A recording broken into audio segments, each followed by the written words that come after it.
Howdy folks, hope you're all having a good one. Welcome back to World of Warships with Rear Admiral Jingles. Today we have a Tier 11 domination battle for you on the Islands of Ice map, starring MP War Dog here in the British Tier 10 light cruiser HMS Minotaur. No meme edition today, it's a regular Minotaur, no radar, it's got smoke. As far as the matchmaking is concerned, I say it's a Tier 11 battle. There's only 2 super ships, 1 per team. Dog's team have a Novosibirsk, the enemy team have a Clausewitz. The majority of both teams are Tier 10. There are a couple of Tier 9s. Both teams have a carrier, they're exactly the same, both Essexes. And while the matchmaking isn't perfect, it's not that bad. Both teams do have radar, it's just that the enemy team have more. The teams are a little destroyer heavy, with 4 destroyers per team, but other than that, fairly well balanced. Good job matchmaking. Hey, I'm not slow to give the matchmaking in this game shit when it deserves it, so I'm going to give it credit when it deserves it too. This isn't too bad. It's not perfect, but it's not too bad. As far as things are going over here on the eastern end of the map, near Cap Circle Charlie, it could be worse. War Dog's got 2 destroyers with him for scouting, and he's got the big guns and amazing secondaries of a Grosser Kurfürst behind him. You can see he's got the RPF skill pointing towards the nearest enemy ship, which, unsurprisingly, is behind that big chunky old island over there, because of course it is. Meanwhile, and very unfortunately, when you're in a cruiser as delicate as a Minotaur, the enemy Essex has him spotted. And 2 people are aiming at him. The Minotaur does have fantastic AA, by the way. Not fantastic enough, as we're going to see later on, but he's going to get some aircraft shot down. As soon as those bombers have dropped their payload, there it is. As soon as they drop the torpedoes, they return to the carrier. He was no longer air spotted. So what do we have up there? Well, there's one of the enemy radars. Actually, the enemy team have 2 of those Stalingrads. That's their 2 radars. It's possible, because they also have a Minotaur, they might have a 3rd radar, but it's highly unlikely. Enemy USS Laffey just spotted over in Cap Circle Charlie on the far side of the island, which of course is where War Dog's RPF was pointing. And of course he is, because that's the smart move for a destroyer in Cap Circle Charlie on this map. You can sit in there, contest the cap, and you're completely immune to anything other than an aircraft carrier. Looking at the mini-map and the positions of the friendly Neustrashimi and the Black, and bearing in mind that there's a Stalingrad over there with very good radar, might behoove them to do the same. And they're not. Oh dear. Also, the Grosser Kurfürst isn't looking very clever. What the hell happened to his health? Well, the good news is War Dog's team are the only ones that actually have a cap circle. They've taken possession of Bravo in the middle of the map. Alpha and Charlie are both being contested with no clear winners in sight. I can't help but think, with these 2 friendly destroyers dicking around like they are, the advantage... You know, that's a radar cruiser, guys. Smoke is not going to help. And here's War Dog's dilemma, because enemy Yugomo spotted. And he clearly wants to shoot him, because shooting up destroyers is what light cruisers are for, but he's also in open water, broadside on to a Clausewitz, a Stalingrad, and a Vermont. And that's the kind of shit that spankings of epic proportions are made of. It might have been worth the risk if he could guarantee killing the Yugomo, but he couldn't, so I can't really blame him for not revealing his location. And then, quick as a flash, regular as clockwork, the Essex air spots him again, and he's instantly targeted by 3 enemies now. So that's going to be the Vermont, the Stalingrad, and the Clausewitz. He manoeuvres to avoid the incoming fire, and is successful. He needs to make it into that smoke screen before these aircraft respot him. Oh no, he's okay, you can't actually be spotted by patrol fighters anymore. Just actual carrier-launched aircraft, so he's good. Oh, the Yugomo's back up. He should. Oh, and he's gone. Damn it. Alright, start farming the Stalingrad. That Neustrashimi smoke is about to expire, so he pops his own. This is going to pump out smoke for 15 seconds. Not quite as good as an American destroyer smoke screen, but it's pretty good. It's not bad. Stalingrad's disappeared. Stalingrad gets a... That was a pretty accurate blind fire shot that did a fair old amount of damage from the Stalingrad. Those 240mm guns take no prisoners. Torpedoes away.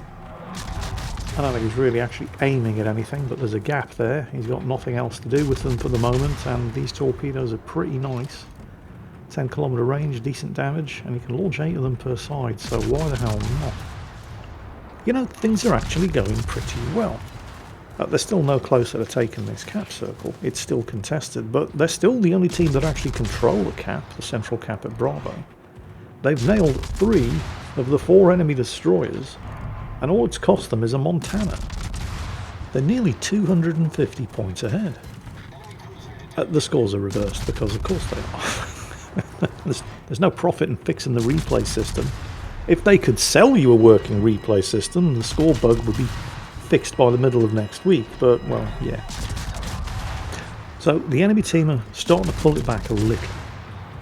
The Essex managed to finish off the work that he started on the friendly dose of first. I've no idea how that guy lost so much health so quickly.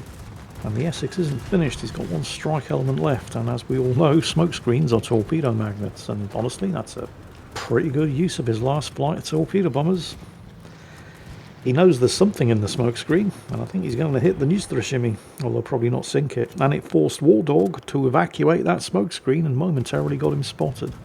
Looks like the Neustra shimmy did manage to avoid them. Okay, so no harm done. Unfortunately, the team have now just lost 1 tier 10 heavy cruiser, the Marseille. So the kills are even. Although War Dog's team do now have control of 2 cap circles. They have managed to chase off the enemy destroyers, or destroyer because there's only 1 left, and they've taken control of cap circle Charlie, so good job Black and Neustra shimmy. That's a nasty old cluster of enemy ships all the way up there though. I think you would be best advised to play defensively, because that's most of the enemy team. The enemy Essex is coming back to play. War Dog got spotted again. He's very, very lucky that he only really received that 1 big hit from the enemy. Was it the Stalingrad? Was it the Vermont? I can't remember. But the number of times he's been spotted by that Essex and then not blasted into oblivion by the enemy team. His luck can't hold out forever. I mean, he's not relying on luck. Every time he's gotten spotted, he's been taking the appropriate measures, but, well, the enemy team just have to be paying attention when he gets spotted and you throw enough large caliber armor piercing at the wall, or even medium caliber armor piercing. It's a light cruiser, and plenty of it is going to stick. They've just lost another destroyer.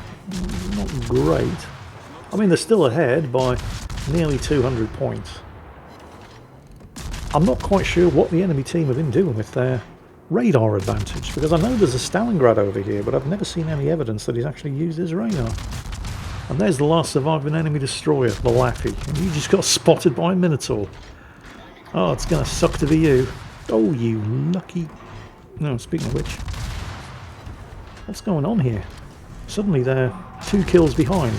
War Dog's team have just lost another destroyer. They no longer control the central cap. The enemy team are flipping it. I mean, they've still got a points lead, but let's just say they're not 200 points ahead anymore. Oh, there's a chance to pull it back here. The Laffy just got... He's going to suck on a torpedo, isn't he? He is. He just got torpedoed by the USS Black. Alright, good stuff. Now for the Vermont. Unless he runs into a torpedo. And there are a lot of torpedoes being launched at him, because of course they are. The Vermont is a massive torpedo target. Oh, speaking of which, it looks like the Laffy got some torpedoes away before he went down. But they got spotted in plenty of time by the Neustra shimmy, and the Minotaur is nothing if not agile. But yeah, I mean, if you've got a target like a Vermont, why not launch torpedoes at it? It's slow. It's got lots of torpedo damage reduction, but it's a huge, slow-moving target. It's basically a sit and duck. So some torpedoes on that Vermont would be absolutely fantastic. Well, the team managed to retake possession of the central cap at Bravo. So this is good.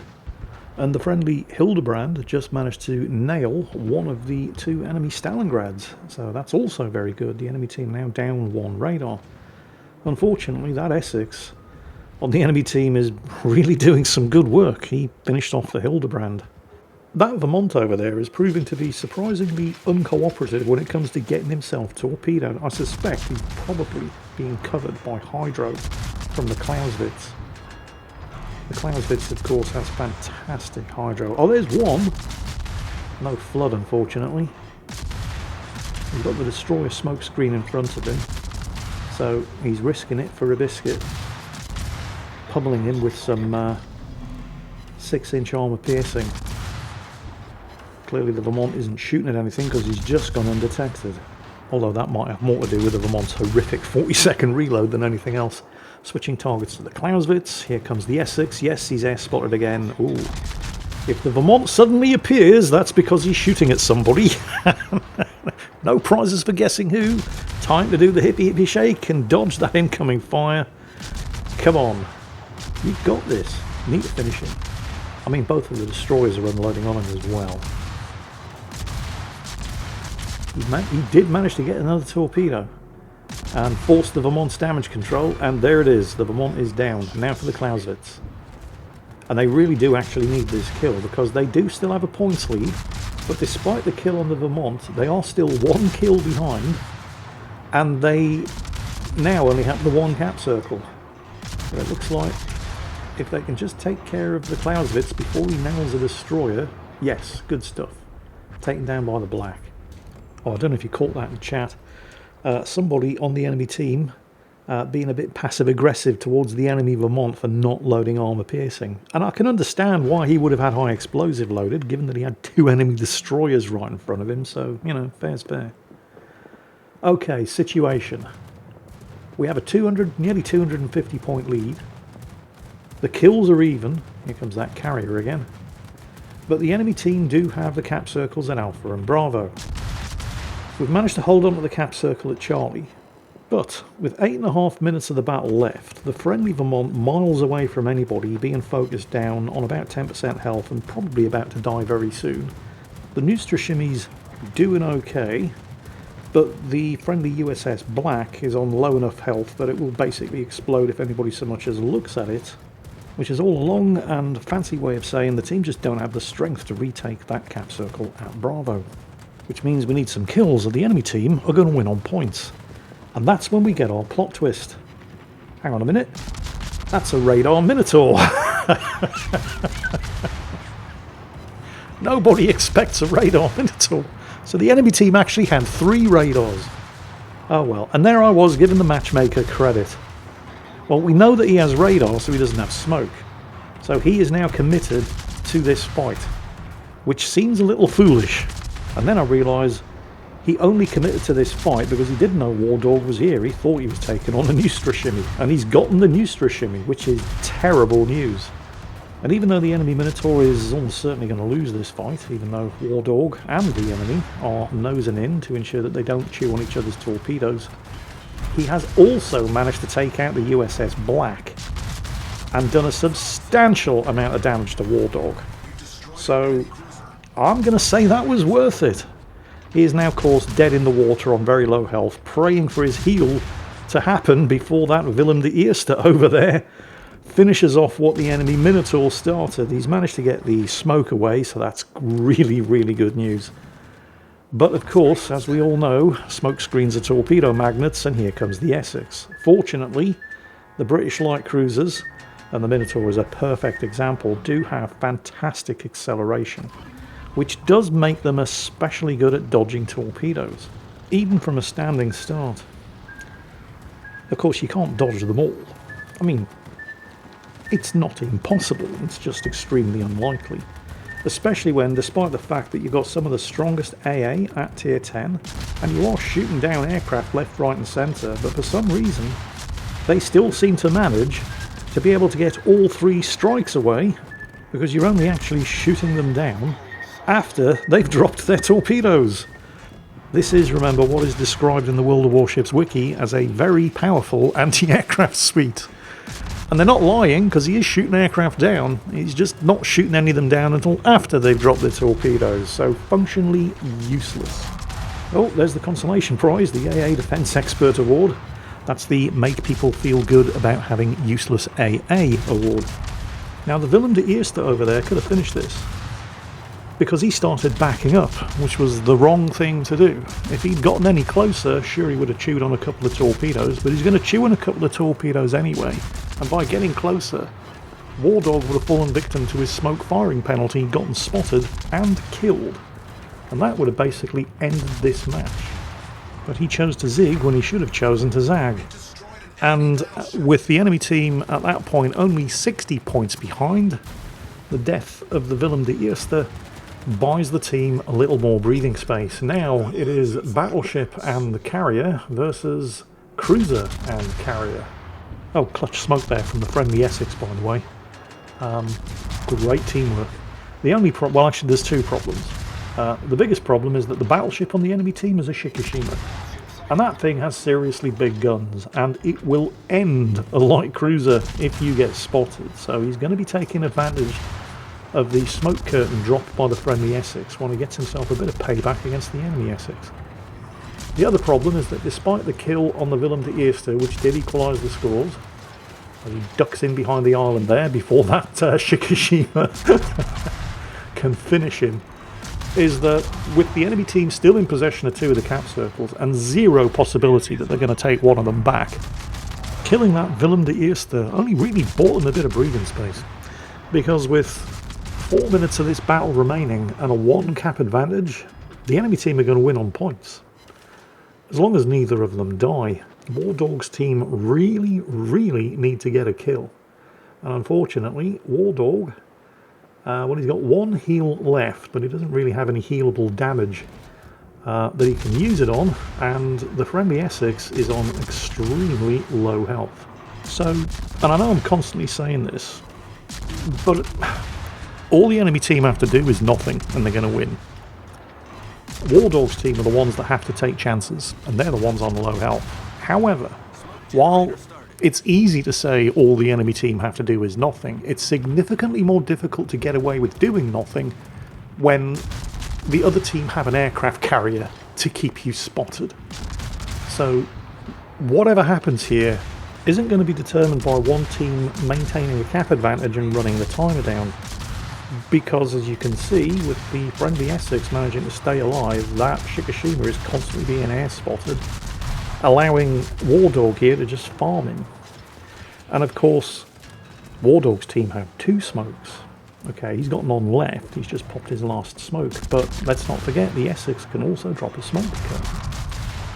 And the Shikishima knows that, which is why he's pushing into the smoke, because the smoke firing penalty is a thing. Now, he doesn't really have an awful lot of choice here. He knows he's facing the Minotaur, so there's going to be a torpedo threat. But nose in, and his bows are probably damage saturated, and he's got torpedo damage reduction. He can probably survive 1 or 2 torpedo hits. Yeah, he's got the health for it.